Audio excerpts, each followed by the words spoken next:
Bookkeeping is a scientific and complete system under which every transaction has two aspects।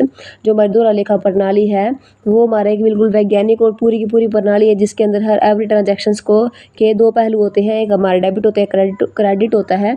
Each transactions is recorded in such a manner that one account is debited and another account is credited with an equal amount. हर पर जो हमारी प्रत्येक लेन then होते हैं जिसको record इस प्रकार रिकॉर्ड किया जाता है कि एक खाते को डेबिट करते हैं दूसरे को क्रेडिट, दोनों का जो अमाउंट है वो इक्वल होता है। अभी हम करेंगे इसके सिद्धांत और विशेषताएं। सबसे पहले ड्यूल एस्पेक्ट्स। हमारे बिजनेस के अंदर कोई भी ट्रांजैक्शंस होते हैं उसके दो पहलू होते हैं, डेबिट होता है, क्रेडिट होता है। सेकंड है कंप्लीट रिकॉर्ड, ये हमारे पर्सनल और या फिर इम्पर्सनल दोनों प्रकार के अकाउंट का पूरा रिकॉर्ड रखता है, मेंटेन बना के रखता है।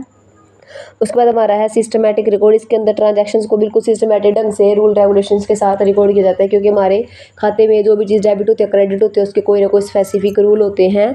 उसके बाद हमारा है ट्रायल बैलेंस। हमारी जो खाते हैं उसकी ऊपर जो हम this system enables preparation of trial balance to check हमारी जो अर्थमेटिकल एक्यूरेसी उसको जांच करने के लिए हम ट्रायल बैलेंस है जो वो भी बनाते हैं कि हमारे दोनों प्रकार डेबिट और क्रेडिट का जो टोटल है वो ठीक है या नहीं है। उसके बाद हमारे आते हैं classification of account. Classification of accounts के अंदर हमारे जो खाते हैं उनके प्रकार बताए गए। हमारे जो खाते दो प्रकार के होते हैं, पर्सनल अकाउंट और इम्पर्सनल अकाउंट।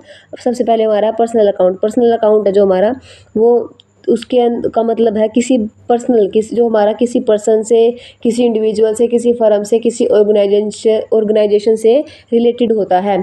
पर्सनल अकाउंट के अंदर तीन प्रकार के होते हैं। फर्स्ट नेचुरल पर्सन जो कोई ह्यूमन बीइंग के नाम से, जैसे राम का खाता, श्याम का खाता, मोहन का खाता।